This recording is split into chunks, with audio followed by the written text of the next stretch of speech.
My name is Francesca Thyssen Bornemisza, and I am together with Yeo Siew Hua and Ute Meta Bauer, and I'm going to introduce them in a second. Just to introduce myself, I'm the chairman and founder of TBA 21 and conceived the project Stage, which has hosted Yeo Siew Hua's new film on it since a few weeks now.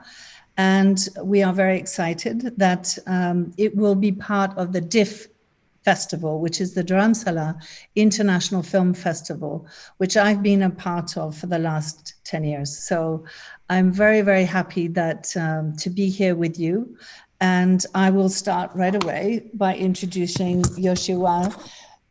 He directed a film called A Land Imagined in 2018, which won the Golden Leopard Grand Prize at the 71st Locarno Film Festival. And being here in Switzerland, as you can see from the cows behind me, I used to live very next door to Locarno and went to that film festival many times. And it's a fabulous film festival. So congratulations on that.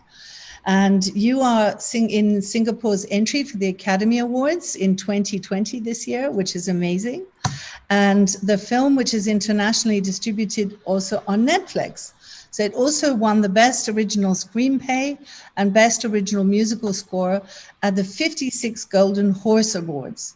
Extending beyond conventional cinema platforms, your work has been exhibited in venues like the Museum of Modern Art in New York and the Thyssen-Bornemisza Museum in Madrid. Also simultaneously at the NTU Center for Contemporary Art in Singapore and the Museum of Contemporary Art in Taipei. So that's also pretty impressive. He's a founder of the Vanguard Film Collective, 13 Little Pictures, which has organized experimental film labs around Southeast Asia. And he's part of the artist group Softwall Studios, where he programs documentary films in conversation with the contemporary art practice. And you're only how old? I mean, this is pretty impressive. That's a huge CV, Yeo Siew Hua. That is amazing. But maybe it's just youth inside you that keeps you doing so many things. And I'm introducing my dear, dear old friend, Ute Meta Bauer. So she's from Germany, but lives in Singapore and very, very dedicated to Singapore and is a curator since 2013. You have been the founding director of the NTU Center for Contemporary Art in Singapore and a professor at the School of Art and Design and Media. Prior to that, you were associate professor at the School of Architecture and Planning, MIT, Cambridge, and the founding director of the MIT program in Art and Culture and Technology. She was also a co-curator of Documenta 11 on the team with Okwi and Wezor, and the artistic director of the third Berlin Biennial of Contemporary Art in 2004.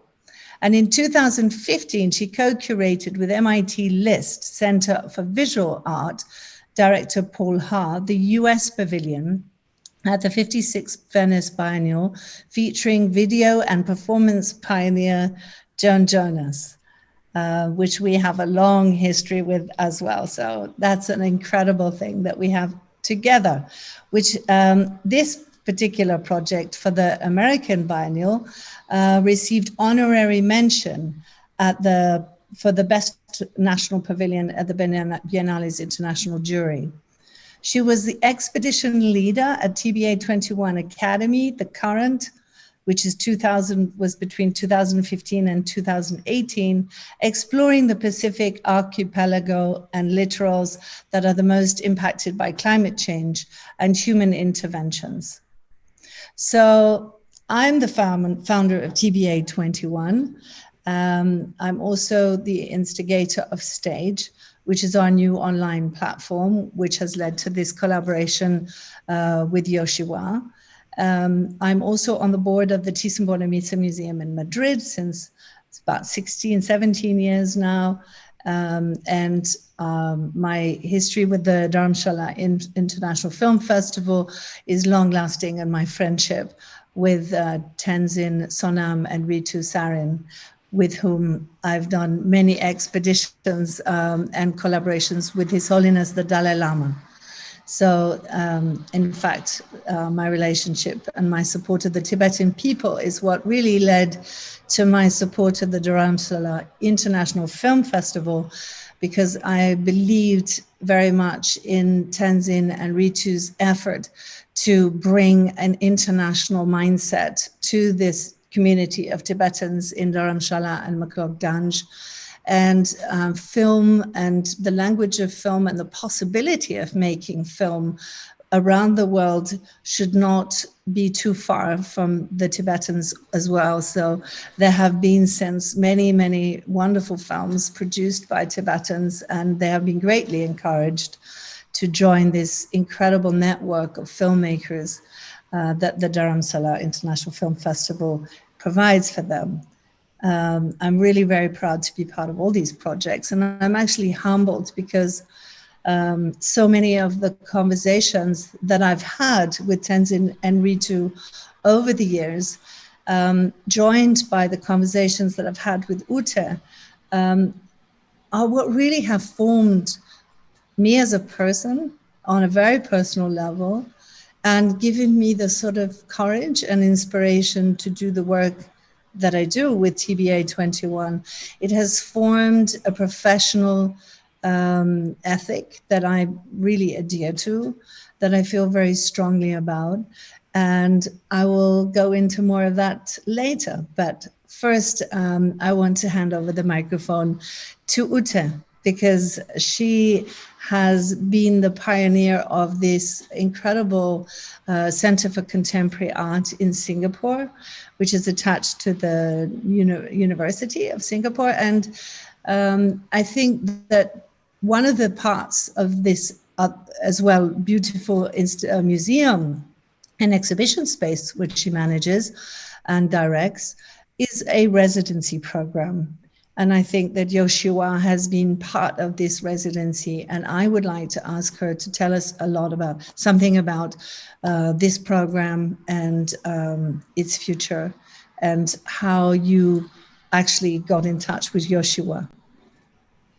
Yeah, thanks so much, Francesca. And just to add to that, I think what we all share and why we're all here today is really to take agency in a direct way in the world we live in, and what are the languages and what are the spaces that we can use and that we can create to do so.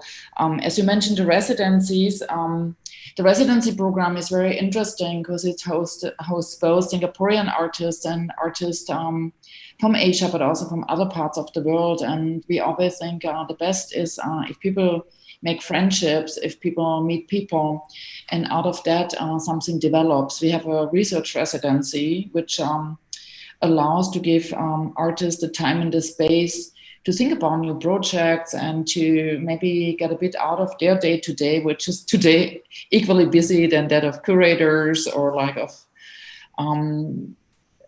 somebody like you, Francesca. We all are running around and there is not so much space anymore sometimes to reflect. And so we give usually artists 3 to 6 months just the space to really do what they want to do and what they want to inquire. Yeo Siew Hua, actually, I met, his editor was actually in residence with us, Daniel Hui. And Yeo Siew Hua worked in other capacity once in a while with us. But I have been very impressed with his cinematic work. And Francesca, when you mentioned it's really crucial that we support artists in this year with the pandemic, when their projects get cancelled, when shows are not open to the public, when it's really a devastating year for so many culture producers who are very dependent on this support. But also, of course, we do this for public. And so I thought it was an amazing idea when I said, I spend the money that I usually have to buy some works and dedicate that to production, and let's bring those works online. So everybody around the world who basically is locked to a screen can also not only have Zoom conversations, but can see something inspiring. And also you mentioned your residency artists, maybe it's also good they still can do something even when they cannot come. But immediately when this happened, it actually took place when there was the situation in Singapore, when we kind of had a second outbreak within the foreign workers community, and they were kind of a bit overlooked, if I must say so. It's a large community in Singapore, but I think it was not so much at the fore. And immediately what came to my mind was Yeo Siew Hua's film also on the land imagined. And so I proposed to you, I think it would be interesting to really engage in this, to have an artistic position, to have a different reading of this situation of the day-to-day of those who are more invisible. And you see, but maybe you could say a little bit more about, like, you came up with something completely different. Like, I didn't expect that, but it's quite magic. Maybe you can say something about this project. Yeah.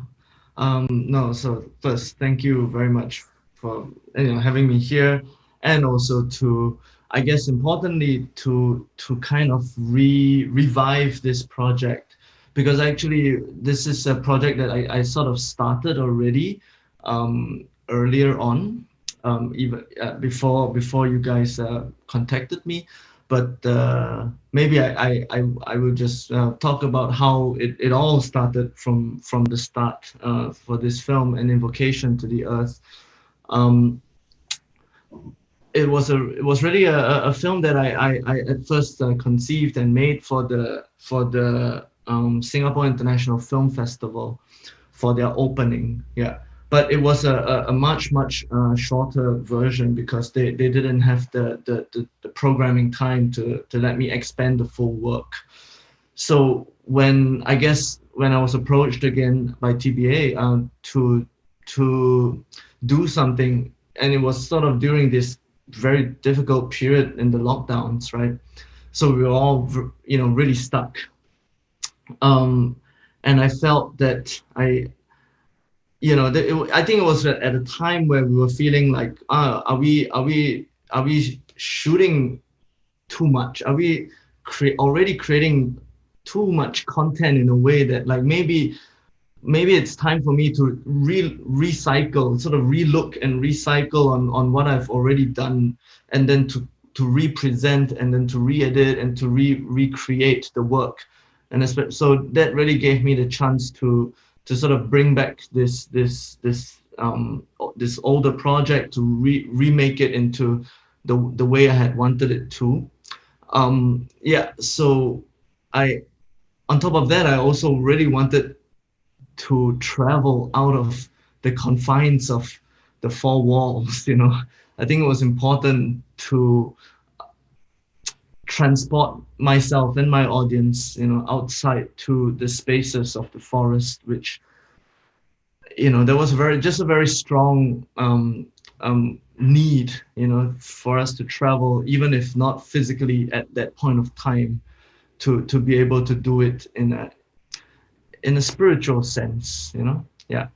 And that was kind of how it restarted. I could also talk a little bit about how the film was conceived in the first place, because I was also involved in another theater work titled The Point of No Return. And this work is directly about climate change. So I think my headspace was already all the research that I was doing. I was feeding myself on a lot of information, particularly in the region, because I think on a very general way, we hear about Greta Thunberg, we hear about many, what's going on in the West, what's going on in the larger world, but maybe not so much in this context, So I think I was also trying to really find out more about what was going on here. And so the idea of kind of dealing with the climate collapse, and particularly of this region, and the activists, the climate defenders from Philippines also, So all of that sort of came together in very interesting ways. I think we will be definitely talking a little bit more about the issues of the activists. But maybe in terms of the conception of it, I will also mention that very importantly, when I conceived this work, it was during the 7th month of the lunar calendar. So this is a very important kind of element in the film that we might need to explain it a little bit for those who are not living here. This kind of 7th month of the lunar calendar is known as the Ghost Month or the Ghost Festival. And in the Chinese communities in Singapore, in Malaysia, I'm wondering also maybe Taiwan, Hong Kong, or the southern Chinese regions, there's a little bit of this also, that we are celebrating this sort of the gates of the underworld sort of opens during this 7th month, and basically the spirits return. The spirits return to our world, particularly to receive offerings, to visit their kin, you know, to have almost full scale engagement. You know, this is when they are permitted to come back. So during the 7th month period, it is very, very common that we have offerings being burned just along the streets, in temples. A lot of you hear a lot of ritual music and prayers and performances. So all these things are happening during this. It is usually in the month of around August, September, this 7th month lunar period, which was also because, as I mentioned, there was a lot of burning out on the streets. And so as I'm conceiving this work, a lot of the smoke of the burning, if you open your window, you'll smell it, right? Ute, you've been here long enough, right? When it's 7th month, you know it's 7th month. Like you're walking on the streets and everything is burning. You have to mention also, it's not just the Ghost Festival, it's the Hungry Ghost Festival. So the ghosts are just friendly coming to you. You shouldn't rent an apartment, you shouldn't buy anything. It's really, you try to abstain because there might always be a ghost involved. And it really dominates the calendar, you know, like, so I think it really has a very strong impact. And in this very orderly Singapore, there really, the first year I experienced it, I thought there are some riots. It was a bit like ABC City in New York in the 80s. There is fires on the street and oil canisters. And so like it's really dominates, and there is literally smoke on the street. Yeah, I think that is also kind of a big sensorial element in the film, and why it came about this way, this kind of burning. But of course, there was, I would have to say that it was like a multi-pronged kind of thing that was affecting the conception of the work, because sensorially there was a lot of burning of the smoke, but also what was happening during that period of time. Let me recap and remind us that like in 2019, during this period in September, August, there was a very famous forest burning, right? The Amazon was in flames. And basically you go online and images of the burning forest, you know, it basically flooded at least my news feed, right? So I think these very strong and very harrowing images of the burning forest, because meanwhile, of course, we are already so concerned about the climate, and then here one of the most important thing about our planetary source of, you know, green is dying in great mass. So this was happening, and the smoke was happening, and then very close to home, actually, what the Amazon burning kind of overwhelmed everybody's news feed, but actually closer to home in Indonesia, there was also big scale of rainforest burning going on. This is sometimes sometimes we will say that this is almost an annual event experienced in Singapore, where the burning of, particularly in Indonesia, the burning of the forest, and also the smog from the burning drifts over to Singapore. So it's very interconnected in that sense, right? So in the midst of all this burning, the work was conceived. The haze, and I think it's very interesting that you say that, because we heard about the Amazon, and of course there are the wildfires in California, the wildfires in Australia, and it hits a lot of Aboriginal land in Australia, but also in Indonesia. And it's not just in Indonesia; it's also Malaysia and Borneo, and it really hits a lot of the animals. And the orangutans are severely impacted, but also other animals. And when I saw the video for the first time, I immediately thought about like the burning in our surrounding and how much it impacts animals. So to me, not necessarily the Amazon came to mind, but immediately how much we always think about the impact the haze has on Singapore. Everybody complains we cannot breathe, we have to wear masks. But these poor animals, they cannot go anywhere. We even have in Singapore, we had monitor lizards standing in front of CCA's doors one year. That was when I came here early 2014 or 2015, when the haze was very bad, and we are in a greenery, and literally the animals understood that this might be a shelter. So we had these animals standing outside, which was very bizarre. I never experienced something like this. Mm. Well, I think that the strong analogy that you make with the burning Amazon and of course the wildfires in Australia and California come to mind. When I visited you, Ute, in Singapore, I was absolutely stunned at the thickness of the air.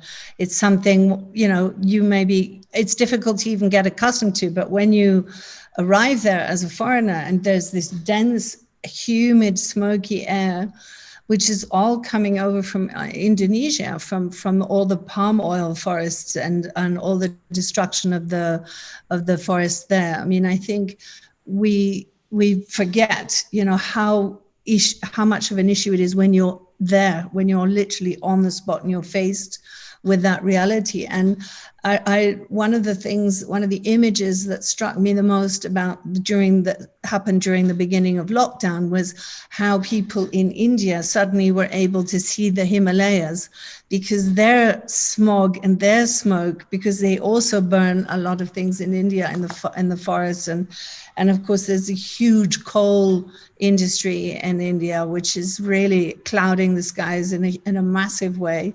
And I remember this image of the Himalayas, and people from hundreds of kilometers away were able to sort of see for the first time this wall of snow and these mountains and the majesty of the Himalayas. And it struck me as that how few people actually ever get to see this blue of the sky.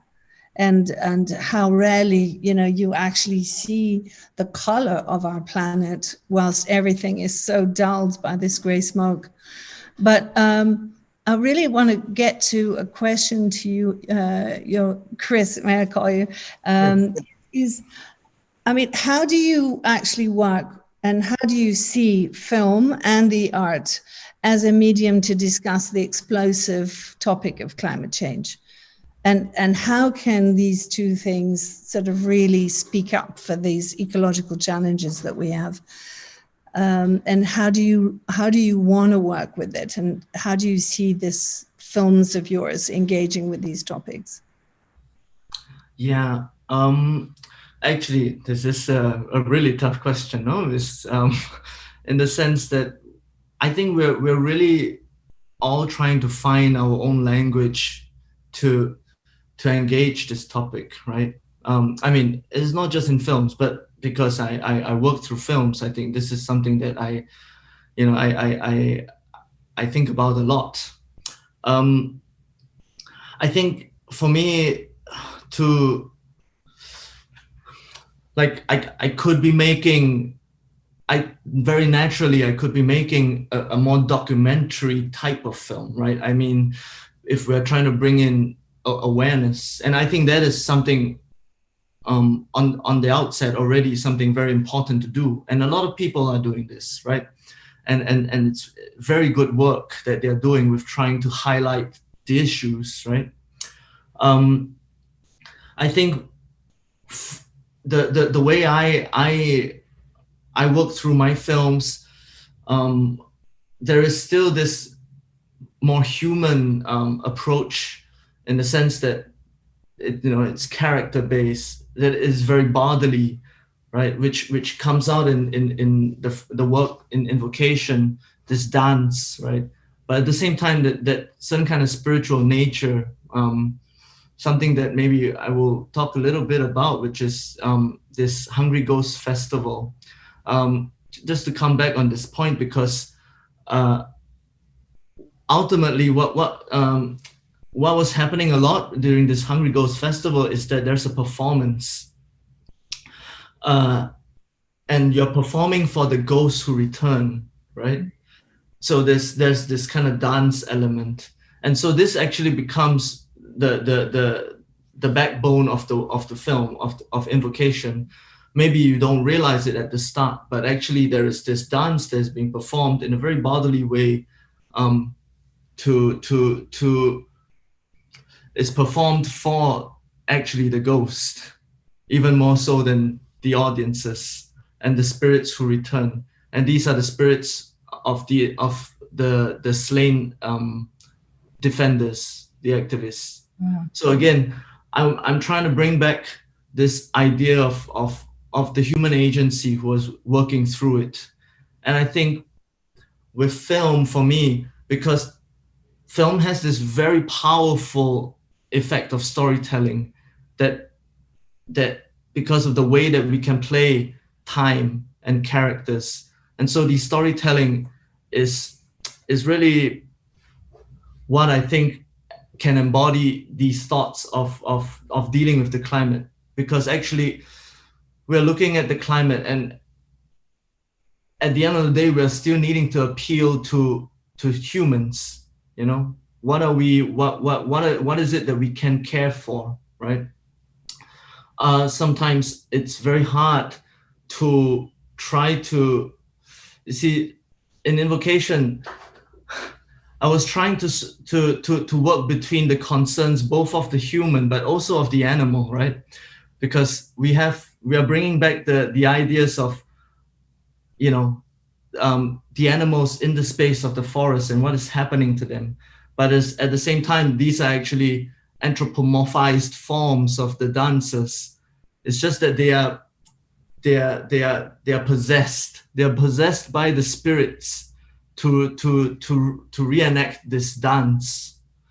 So for me, also in film, I'm able to bring in these multiple kind of perspectives to have that kind of engagement, because I can't say that I can speak for an animal. I just can't. I can only speak from a human point of view.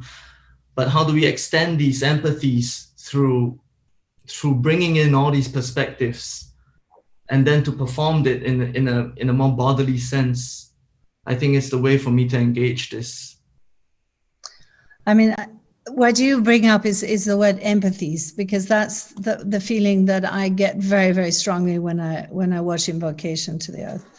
And it's a conversation that I had, I don't know, it must have been in 2005, going back to a conversation I had in New Delhi with Tenzin and Ritu, and an Indian artist, a filmmaker as well, and documentary maker and art maker, amazing artist, Amar Kanwar, who's also a good friend of all of you. I'm sure you know him, and Ute knows him at least. And we sat round a table in Delhi and we were talking about documentary filmmaking versus filmmaking with fiction and narrative, and how much that plays on people's emotions so much more, because you can tell stories that people relate to, whereas documentaries are most often stories that inform, definitely, but they are about something that is so totally abstract in a way, because it's so far away from our reality. It's a reality of something else far beyond, whereas a fictional film can bring it much more home. And whilst it's maybe not such a direct approach, subliminally, it has a much stronger impact. And this is why, and in the end, we Tenzin and Ritu went off and worked on this film festival. It really came out of that conversation. And at the time also, Amar Kanwar and I started discussing a project that was then going to appear at Documenta, which Ute knows a lot about, called The Sovereign Forest, which has a multitude of elements that are in this work, which is the film itself, and then a rice museum showing all the species of rice, and then many different elements that were part of this exhibition. Also, an evidence room. So there's a documentary element to it, but is not form part of the work, where all of the people from this community in Orissa were able to sort of leave their testament of all the land that has been removed from them, the murders of the activists and the climate defenders, environmental defenders that have fought to preserve this historical land of people that was being grabbed by the extraction industries and by the big Korean and Australian mining companies.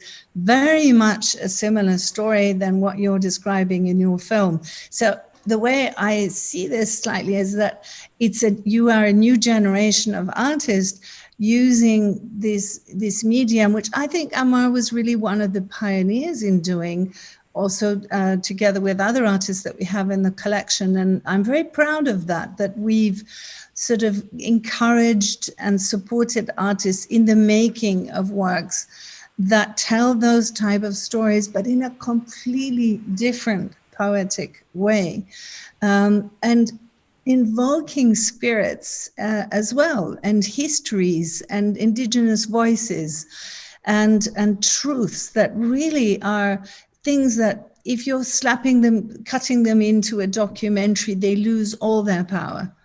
So I really do believe in this medium immensely, and have done for a long time, that it can tell this story that is so critical to do, because it hits on people's empathy. If we don't empathize with the issue that is in the Philippines, we might not realize how many people and how many environmental defenders lose their lives every year worldwide, because we just need to use the example of the Amazon, which you brought up earlier on. If you think, the amount of people that get killed in Costa Rica, which presents itself as a country that always speaks to the tourist of eco lodges and eco-environmental. That's just a marketing tool to cover up one of the biggest shark finning industries in the world is based in Costa Rica, and turtle harvesting. So, and all of those environmental defenders from that country are really targeted as they are in the Philippines, because these are industries that are really aggressive. These have zero respect for human rights, human life even, let alone human rights.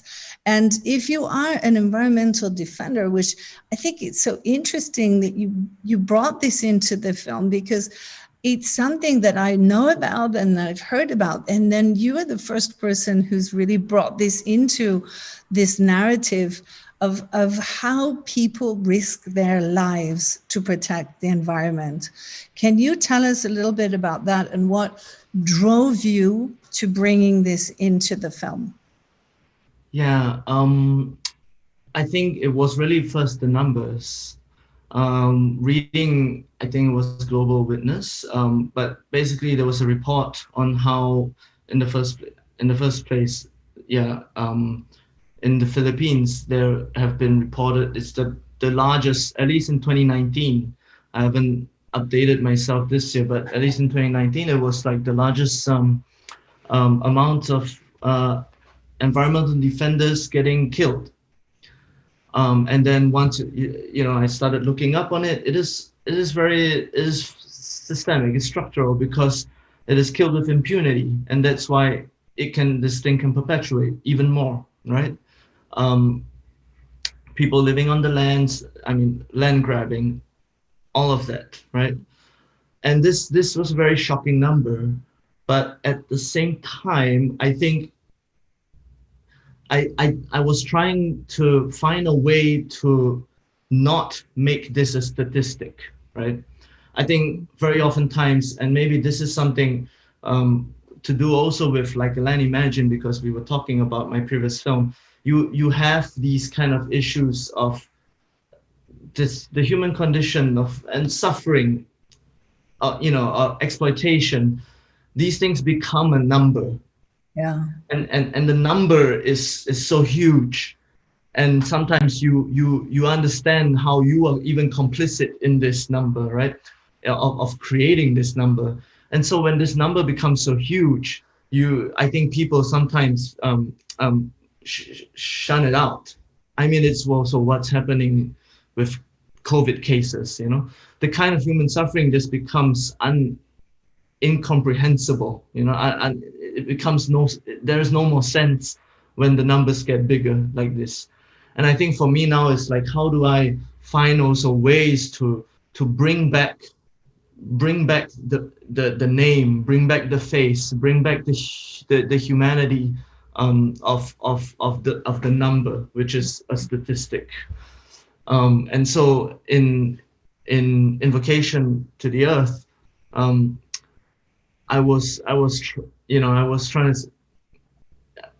had mentioned that this thing is based on the Hungry Ghost Festival performance, so we perform for the spirits to return, and so now the spirits have returned to the space. In fact, I'm really hoping that whenever this film is played, that the spirits come back to join us, to seeing the work.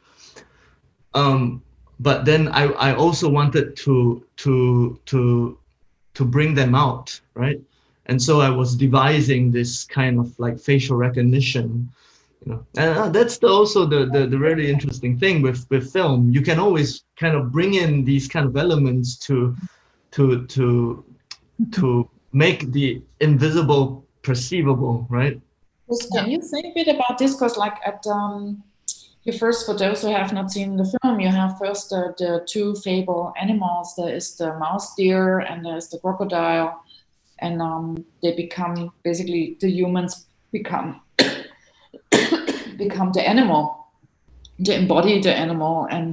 But then at the end, when you end, there is the names of the environmentalists who died and the date of death, DOD, date of death. And then, so is this that was a facial recognition? Because to me it looks like a zodiac. Yeah, interestingly, it also looks like a zodiac point, right? But so this was created through the kind of like facial mapping, or we call it the debug screen. But yeah, basically it's how they track a face and to be able to recognize. It's what the iPhone is doing with Memoji and all these things, right? Is to track these facial points and their relationship to each other. And so creating these kind of facial maps.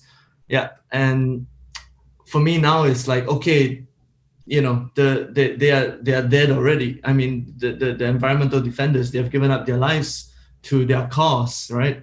But I was trying to find a way to bring them back in also a way that can instill certain fear. I think this is very, very important for me, that I want to still give them the power, not to become, a ghost with no consequence, So I think I was using back this kind of facial recognition technology to bring up their image and then the names, right?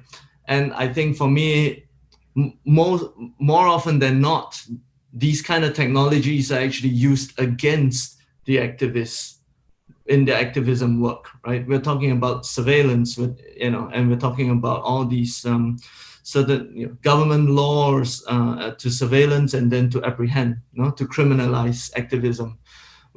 So much of our modern technologies is used against the cause of the causes of activism now. And so I was trying to see if there is a way for me to subvert this use, right? By using this technology, but now to bring back the invisible, what cannot be seen, to bring the activists back to life in that way. By invoking the spirits, are you also hoping to invoke the spirits of these climate defenders and bringing them back into our world so that we have the power and the strength to continue this struggle? Because in the podcast on the stage, you bring into you invite the daughter of one of the murdered climate defenders, and she talks about her struggle, obviously, to continue the work and to bring that forward and to defend her father, that, of course, whose murder was never brought to justice. Tell us a little bit about that idea of how you bring that back into the real world. I think at the end of the day, it's not so much of a legacy, right? But it's more of like, if you're an environmental defender and you really you live by your cause, and you, at the end of it, you get gunned down for it. You get killed for it. What you can't even enjoy the world that you're trying to create, for the better, right? What you are hoping is maybe to leave that courage, to leave that spirit, that courage, to pass it on in some way, to pass on that baton, And I think for me now, it's coming back to this idea, like, how can I invoke, how can I call back that kind of courage, that spirit, which is actually very potent to still many people of this region. So maybe for those who also don't know and haven't seen the work, in the work there is this this incantation, right? This spell that is being recited all through the film. So I have, this is a collaboration that I worked with an artist. So she was writing these spells with certain efficacy. So we didn't just invent these spells. These spells are in a way made as like spells of summoning, right? So Zarina Muhammad, the artist I was working with, she works a lot with spells, a lot with witchcraft, a lot with the magic arts. And so she was working with how do we come up with this incantation, basically to bring back, even if not to do anything, but just to witness what actually are we doing, to the forest, right? There's this moment when the phone rings, and then in the middle of the forest, they received a phone call. So the spell comes through the phone. Also, yes. Can you say something about that? That was for me quite amazing. So it brings it back. It's not just the land of the fables. It's also our world. It's like these worlds are basically intertwined. Also, when you have at the very end the names of the environmentalists who died, that's a reality. But also the phone call comes into that forest where the spirits are. So that's also a reality. So I think in Singapore, at least, or here in this part of the world, it's considered this world are coexisting. They are in each other. And I think it was so amazing when then the phone call comes, and, can you say something about that? That was a very interesting moment.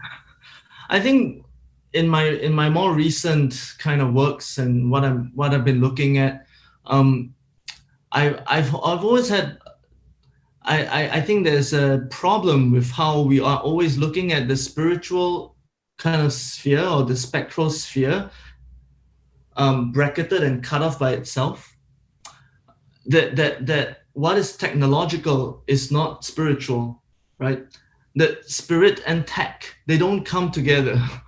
I think in many times we understand the spiritual realm. We are always kind of deferring or marginalizing the spirit outside of our technological understanding of the world.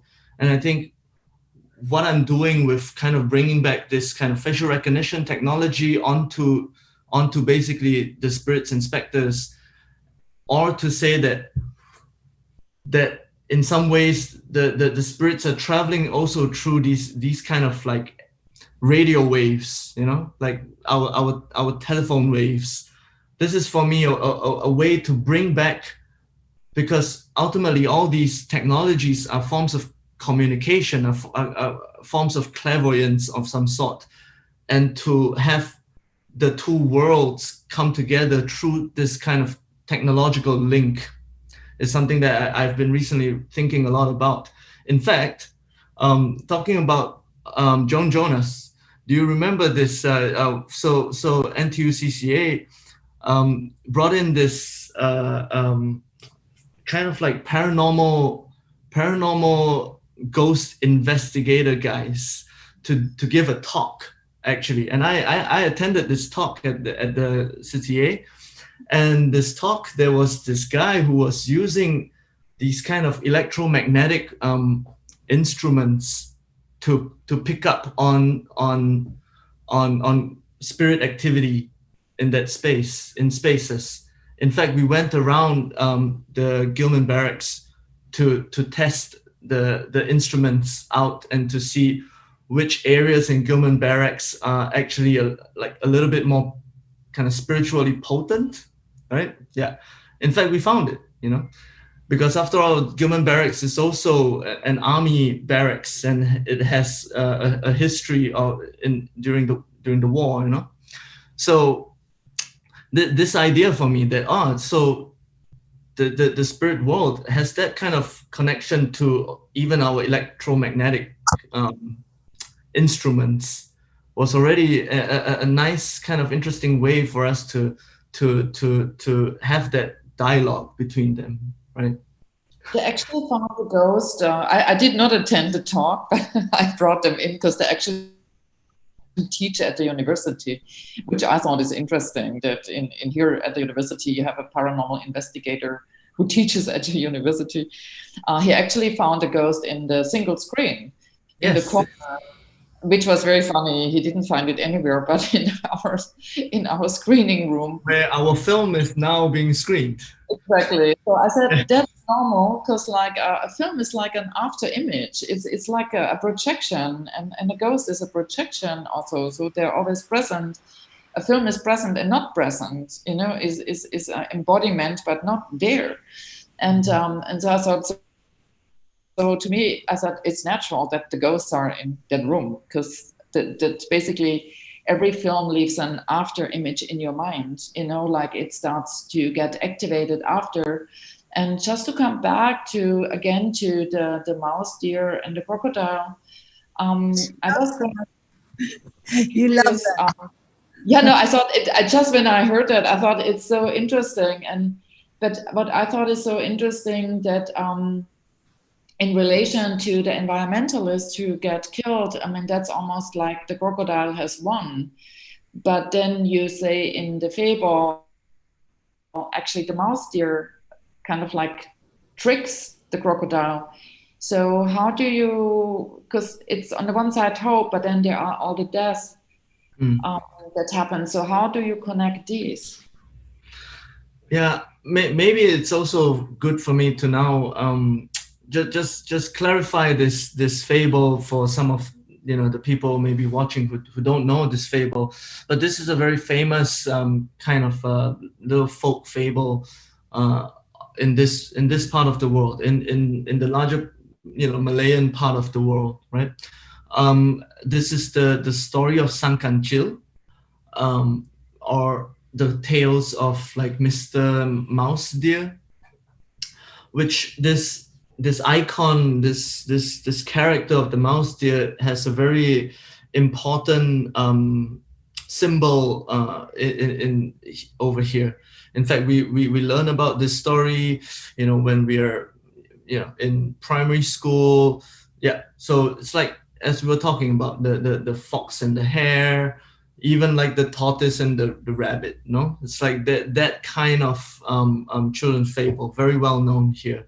And it is about this mouse deer who, there are many parts of this fable, but the more famous one that I'm also quoting in the film, adapting from it, is where the mouse deer meets the crocodile, and the mouse deer is trying to cross the river. And the mouse deer being a mouse deer, it is actually also a symbol of how it is very small, and it is very very harmless, and it is also very in a way not very strong. It's a very small and weak character, but how it will outwit, it is always trying to outwit its larger foes, and in this case the crocodile. Yeah.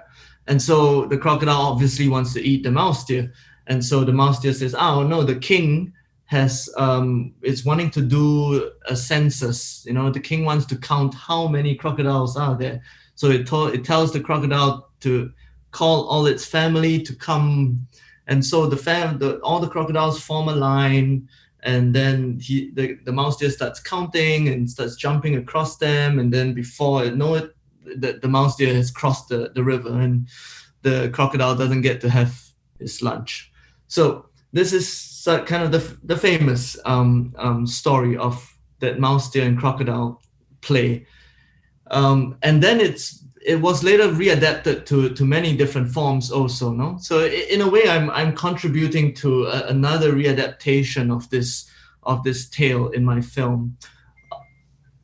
But what I guess is important is always this, maybe actually what is the closest kind of story metaphor that maybe many audiences, or at least in the West, would know, is maybe that story of David and Goliath. In some ways, this is like our version of that David Goliath story, right?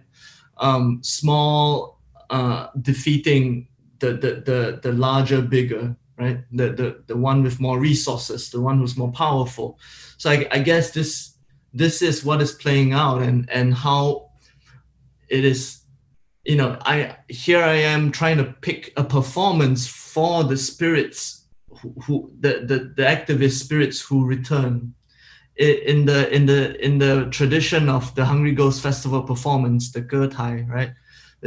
We are always picking up stories with certain relationship to the audiences, right? So I guess in trying to overcome these kind of like the great powers and the difficult struggle of the activists, I guess this story kind of plays in like this, right? But I think, of course, I shifted that story in the sense that the crocodile overwhelms the mouse deer, and then you realize nobody wins at the end. The forest is burning. The whole forest is like dying. Nobody wins at the end.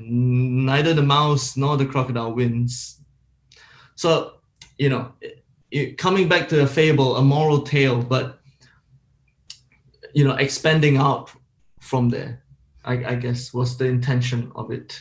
Yeah.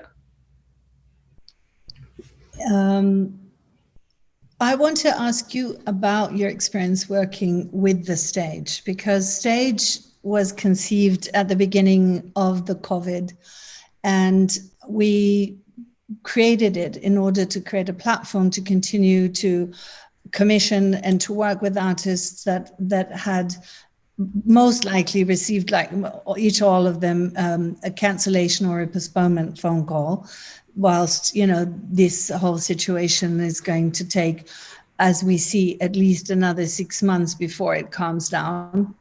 Whilst I hear the good news in Singapore, though, because of the very strong regulations in Singapore, the situation is much better than here in Europe.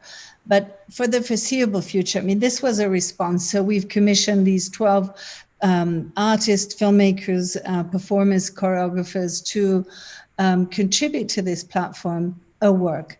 But in order to contextualize it, we've created a research cluster, which means all of the research, which is quite considerable, that you've put together for this project actually gets published, which very often in the context of a film festival or an exhibition, these things remain in your studio.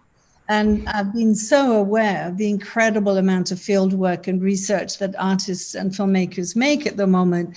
This is such an incredible resource also for young people and people in curatorial and art studies, or film studies, to be able to see and understand, how much research actually gets made to produce a work. And I always was fascinated by that. There's sort of a little bit a peek into the behind the scenes. As well, there are these podcasts that are enlightening conversations that I would not have heard, in particular in relation to the more cause-related element of this project. And that leads us to the call to action. As well as we've connected each one of the projects on stage to a sustainable development goal from the United Nations. Now, I just made a note of the three that were attached to your work, which was peace, justice, and strong institutions, which is a really important SDG, as well as, of course, life honors and climate change. And climate activism. So I think this is kind of contextualizing the film. So in a way, I remember when we worked with Himalayas, she also said having this call to action as a separate part freed her up. She didn't feel this pressure that sometimes artists feel at the moment to say something, to make a point, to drive something home. And, whilst not going into documentary, but still within that artistic language, there is pressure today on artists and filmmakers to make a point. And I think having this call to action associated to stage, associated to your work, which I want you to talk about for a brief moment. It's the 360 degrees call to action. It's very, very important. But having these within the programming of 1 week of you showing your film, does all of that give an additional strength or power to the piece? Do you think having it contextualized in that way is something helpful? Yes, for sure. Because I think importantly, it's like I am only, okay. The ghost come into the room. The ghost just entered. It was the dog. The dog was like pushing its way through. Yeah. So importantly, I think, as an artist, I think again, we're always asking ourselves this question: what can we do? We can make it work. What can we move? What can we call to rally? I think these are questions that all of us artists are always asking ourselves, that this is not just a pretty work. This is not just, something to put out there, and how to not just be engaging on it like walking past a gallery. I mean, this is what we are always constantly finding. How do we make our audience engage? Yeah. More than that. I think it's important. It's important to experience the work. It is important to understand the context, to know. But then, what more, I guess, can we be doing, right? And I think really this what Stage has done, which is to create, a whole constellation around the work. For example, the podcast, I think it was a beautiful thing at the end, even though because for me now, I was dealing with these environmental defenders and activists in Philippines, but then I myself am not there, right? I'm making the work here, so it was like really important for me that I was also speaking to Jesset Nano, the journalist, who in a way became the person on the ground. She was speaking to the activists. She was like doing so much of that legwork, the research work also, and then helping me work through the activists, their names, and these people. We had to get the dates right and all these people. So it was very nice that, yes, as you put it, I was focusing on the work, I was concentrating on the work, and there was people who were like really in touch with that ground, in touch with the activists themselves, to create a multi kind of prong system to this. And then at the same time, with the call to action, is really a very important part where we can get our audience to engage, because we all know that passive consuming, it's only gonna I think what we are always asking ourselves is, how much can we transform our audience, right? How much can we create that consciousness for them? How much can we shift their viewpoint?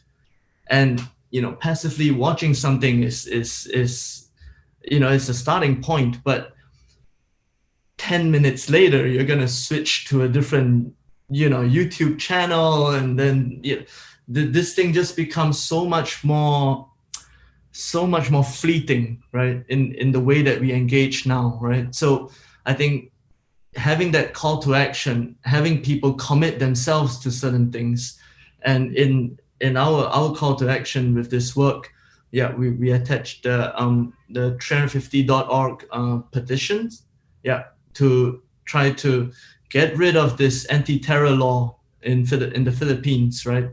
That has been really creating a lot of problems. I mean, that has also foreseeable broad powers in the future that could really stop the activists from their work, or to criminalize them. This is something that we are seeing not just in the Philippines, right?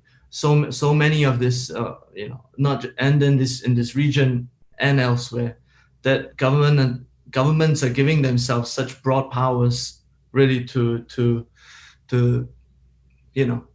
criminalize and create problems for the activists.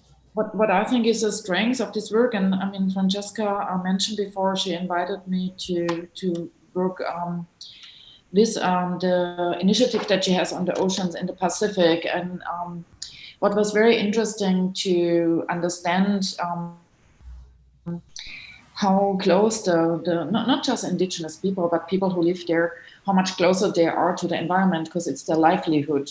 So many of the environmental defenders actually are very normal people. It's like also in I just read some more people got killed in Mexico and in Latin America. Like it's often indigenous communities, women or so defending.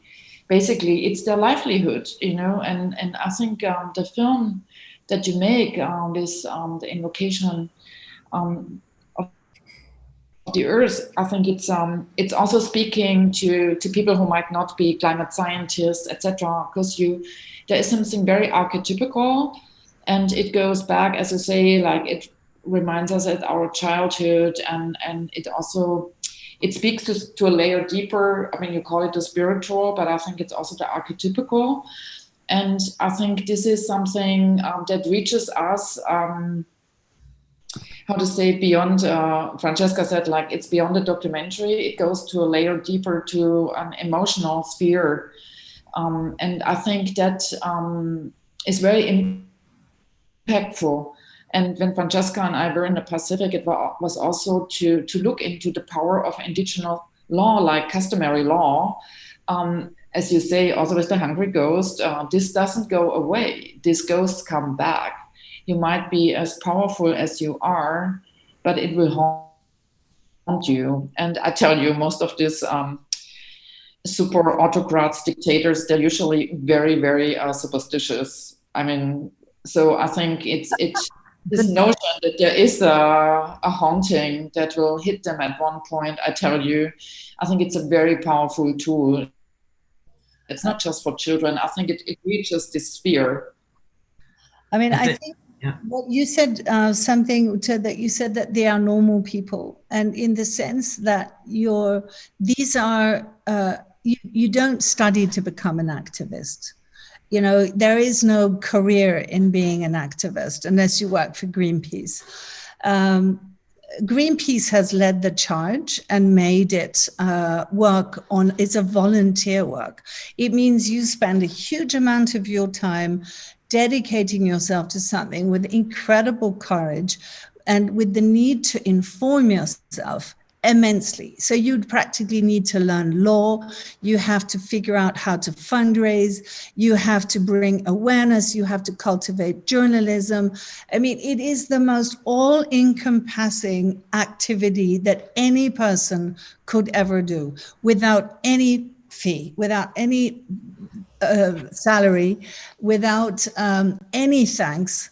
It's the most thankless task in the world. And you are up against such opposition that it is incredible the courage with which they approach this, because they never give up. And they are defeated over and over and over again. They are up against the odds. And so when you said normal people, I want to say these are not normal people. These are extraordinary people, extraordinary people. And I think I know this is just a phrase, but they're from normal walk of life. I know what you were saying, but I had to say what I said because I have such admiration for them. And when Yeo Siew Hua wanted to make this project and presented it, I was absolutely moved to tears, literally. And you know how I responded to your film. And I felt that this was such an important thing to talk about. And you do it in such a poetic and spiritual and mystical way. And I think that this invocation of spirituality and also of superstition, as you say, is really, really important, because these are tools, these are ways of getting these messages across. And I hope that this program, and being at the Dharamsala Film Festival as well, helps to incarnate this power in people, that they do have the power for resilience. It comes from within the soul. It comes from within oneself. And if one, maybe sometimes I feel like I try too hard, and I need to find within myself the different type of confidence within myself to be able to do this properly, because otherwise I get so worked up and I become too also outspoken and aggressive on these topics, because I'm so passionate about it. And I really believe that art can make that difference. And I think the language that we're using is so fundamentally different from this uber polarizing government political this debate, which is nonsensical, where news is just nothing, not news at all anymore. And somehow there needs to be a medium out there today that actually can unfold these stories. And the arts have a freedom to do this, to transport themselves across so many different disciplines, because to be able to do this properly, one needs to cover so many different fields of research. And you need to be able to have the freedom to tie them together in the way that you feel that is appropriate to the language. As you say, we're all artists, we're looking for this language that is our own in order to be able to move the needle, in order to make a difference, and to have the courage to believe that each and every individual can contribute to that difference. And the fact that if we don't do anything, we have to realize that we're contributing to the opposite. We're being counterproductive. If one sits and says, oh, I'd better not say anything, I'd better not do anything, this is not my role, this is not my way, then actually this is detrimental. So by non-action, you actually become part of the problem. And we all need to realize that we need to become part of the solution in our own particular way. And I think, you know, this project, this film, and you, Ute, I mean, you've been doing this for decades. I mean, your involvement also in the Documenta series, which has become legendarily involved to invoke environmental issues, social and political issues, but in this incredible artistic language. I mean, could you say a few things about what you see the role of art institutions and organizations like Documenta, Manifesta in the future, as well as, interestingly enough, film festivals stepping up to this responsibility? How do you see institutions play this role, and how do you imagine the future with or without them? I just want to quickly come back to the normal people. I agree with you; these are extraordinary people. But I'm saying this because at the moment, environmentalists or like people who look for more social justice are in many countries declared as like ultra left, as rebels, as part of terrorist organizations, while they're very often farmers, like housewives, mothers. This is what I meant with I know. And I don't mean it in a dismissive way. I just want to say they come from all walks of life, and they are pushed, as we see it at the moment in the US, pushed as being Antifa. They are like radicals. They are like, and it's in many countries. They are seen as rebels, or like, and instead of saying no, these are just people defending their livelihood. The environment is part of them. Indigenous people, and this is what I meant. And I think that the power also of this film and a lot of the art is it speaks to people who might not necessarily come as a specialist from a university background, or they're not politicians. And I think we need languages that really reach people who channeled out, who think politics is kind of like corrupt. And in our part of the world, a lot of politics are corrupt. A lot of the economy is corrupt.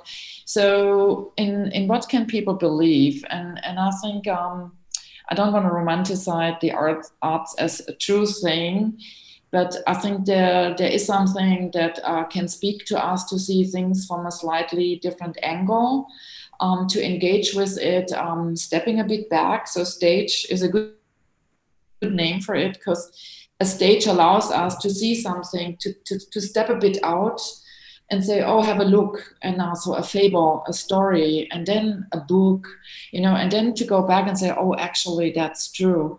And we need also this imaginary. I think if you're too much in the day-to-day, we hear all of these numbers. Chris said it, like, it's overwhelming. How do we even deal with this? We are overwhelmed. And I think if we see something that makes it tangible, it makes it, it's mesmerizing. There is something very beautiful also in the art. I always say, as an institution, when I do an exhibition, I want to trap people in it. I want them that they go lost in the exhibition, that they stay hours in there, and it brings them to a different mindset. And what I really wish when they come in and they go out, they are a different person. That you really, something happens to you. And this happens when I see an interesting film, or when I see something, it makes me think, and I live in a slightly different state of mind.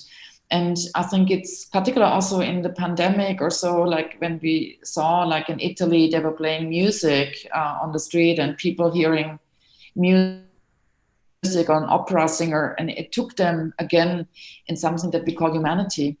And so to me, institutions, I think, radically have to rethink what they do. And biennales have to radically rethink what they do, because we became too much part of the market and I have nothing against the market because artists have to survive. Everybody has to survive. But I think it's really a window to see things differently. And often art institutions still have a freedom to say something when newspapers are censored, when they cannot say something. Poetry can say something when a journalist might be arrested already. So there is, I think, to a certain extent, the art is a little bit like the mouse deer. It's a little bit underfunded. It's not such a big power.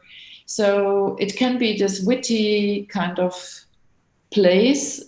And so I always think as an art institution, no matter if you're a festival, a biennale or something else, we should be this kind of little witty entity that can bring still something to the fore that otherwise cannot be said. That's a beautiful analogy, Ute, that we have to be more like the deer, because one needs to be nimble and sensitive and fragile and super, super alert. Because I think that is why we do what we do. Otherwise, we would all be standing on a drum and running for parliament. You know, the first time I heard about the Terrorism Act was in England when Extinction Rebellion were being attacked by Boris Johnson's government for its peaceful protesting. And their approach was so smart. They studied crowd control.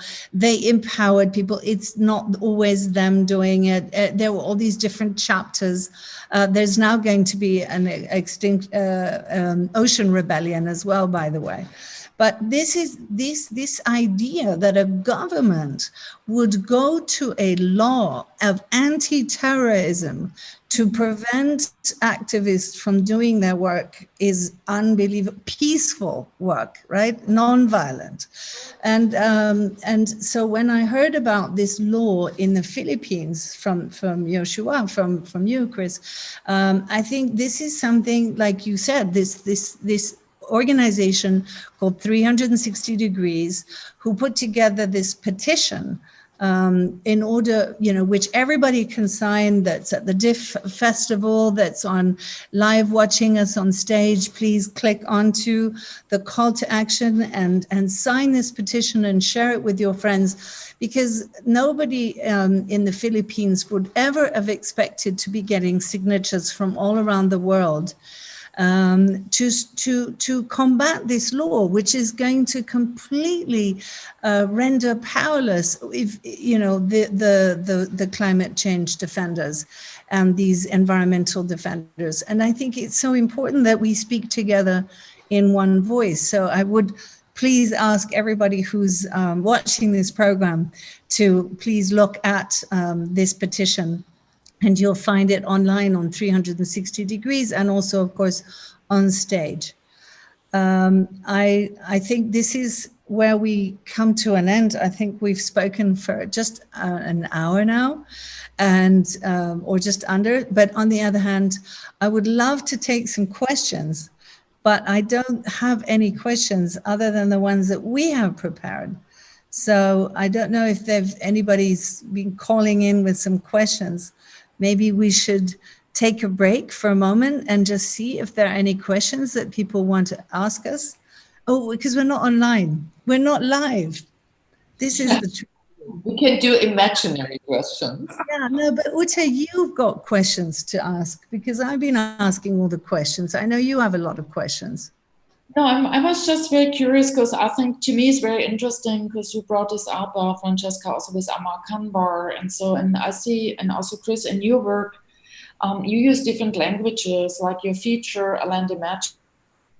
And to me it was quite stunning, because it used real sites, and of course certain places you could not go, and I was quite amazed that you even could film that here, and that showed really the day-to-day, but you did it in a way, to me it reminds, it's kind of like Asian film, the magic of the Asian film. You have like the internet cafe where this girl sits the whole night. So you break it down, as you say, to this mesmerizing story, and you get very into that. And this film, of course, is a feature film. It's a mix of documentary documentary fiction. And I mean, it has a real location, but then it's a fiction.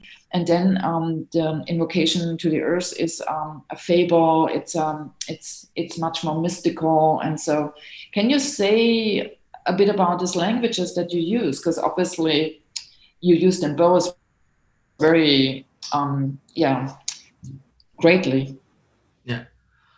I think the process, maybe for me, what I was experimenting with a lot more also was maybe the process that then informed the language itself, because as you know, with A Land Imagined, it was a feature film, and we in a way we were still making the work very much like a conventional feature film in the sense, because of the budgets and the time and the people involved, right? So there was basically it was still quite hierarchical, right? There was a lot of structure in the process of making the work, like a film set structure, right? As much as I could create space for, let's say, the migrant workers to really be themselves and do their thing, right? But at the end of the day, the narrative form of the film is still quite singular, in the sense that I dictate, you know. At the end of the day, I structure and I dictate the thing, you know, to put it together in that amount of time, you know.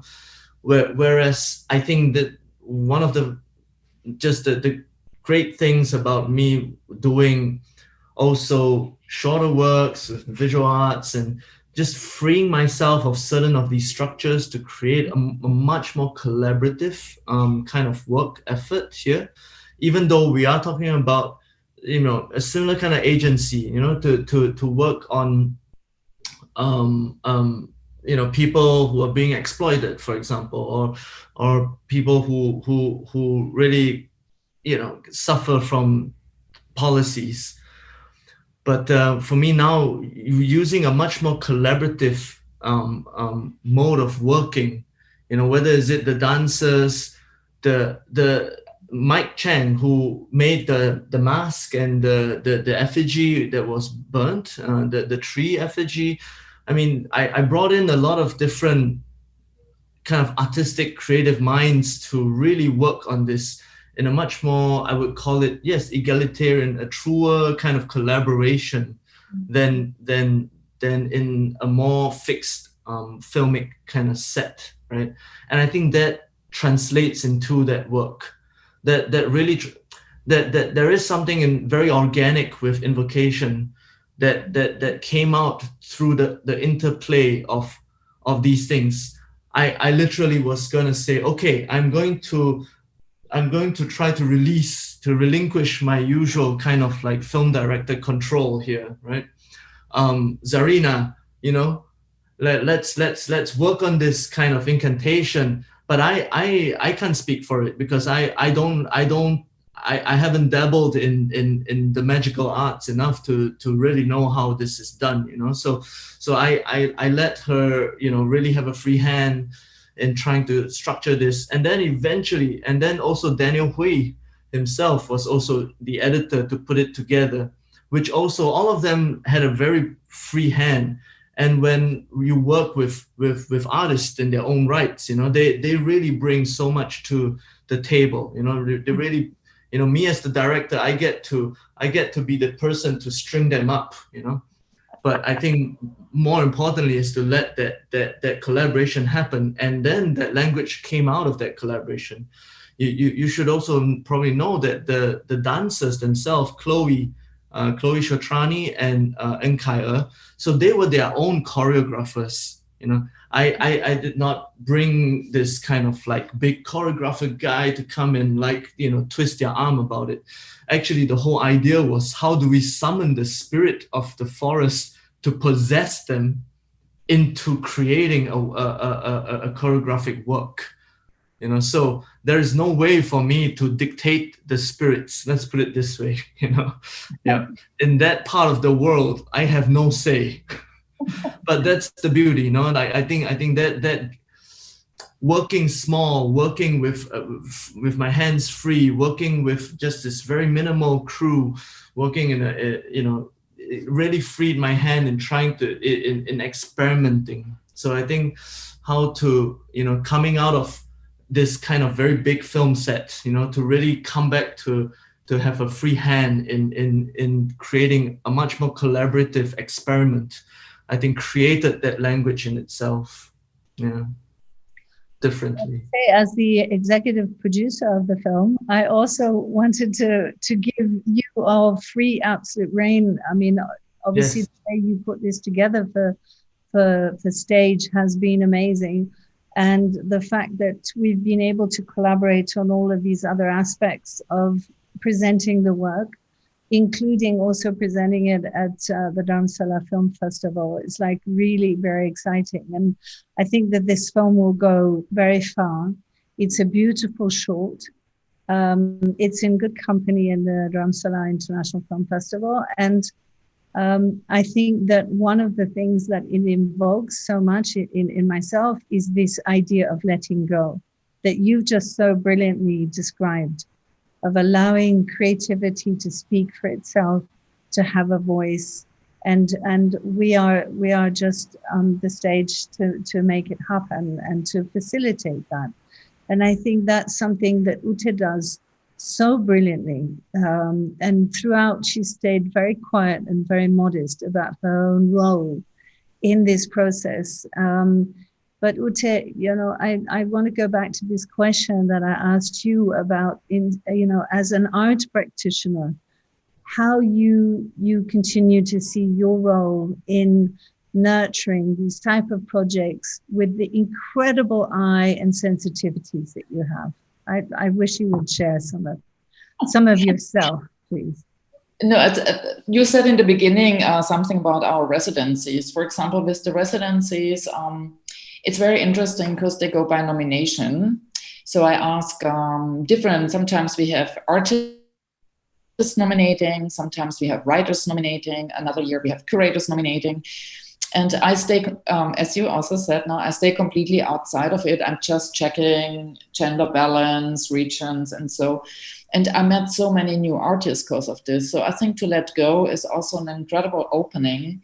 And for me, a bit like with what Chris just said, the big exhibition I curate, I'm a dictator, I'm down to the detail. This is very clear. But then I leave many spaces within the institution that are very open, where others come in, where others kind of like have their space too. And I think if one has a good institution, one allows those spaces that are openings for others. And that makes an institution very vital because one learns oneself. And I think if one is not amazed, when I go for example, I was so amazed when I saw the film. I didn't know about the whole process. Chris spoke with Anna, Soledad, and with you guys. And I just went when it was in our screen. And it was amazing to see it on the big screen, and we have a very good sound system. So there is something really great there. But what I think is to run an institution is basically a space of hospitality. One wants to be a good chef. One wants to have a very good meal to prepare for the guests coming in. But then the dynamic in an institution is everybody who comes, who contributes to the conversation. An evening is wonderful, not just with a good dish. It's wonderful with good guests. And to have this kind of conversational space where it can be agonistic, we don't need to be in harmony. I think it's always, as we know, on the boat, when there is a lot of conversations, discussions. So an institution for me is really a space that allows that, and that can be a small institution like Software Stat, Software Studio, or it can be a space like us, and it can be bigger institutions. For them, it's a bit more difficult. And so I think it's really this space where the audience becomes much more participant. I learned this from the conceptual artist Joseph Koussoud. When I was a student, he always said, beside of the participants, there is no audience. And I think that always kind of is a leading thing for me. So that when one is in a conversation, then it's fine. This is why, to me, also visitor numbers don't really matter. We need them for statistics, but for me, it's always great if I have the feeling there can be a conversation. And I think, Francesca, you share that too. I think there is this connection, the tangibility to meet the artist, but also to meet who is coming in. You are also a very conversational person in the sense of having this conversation with works, with artists. And I think if we lose that, I would not know why to be in that space.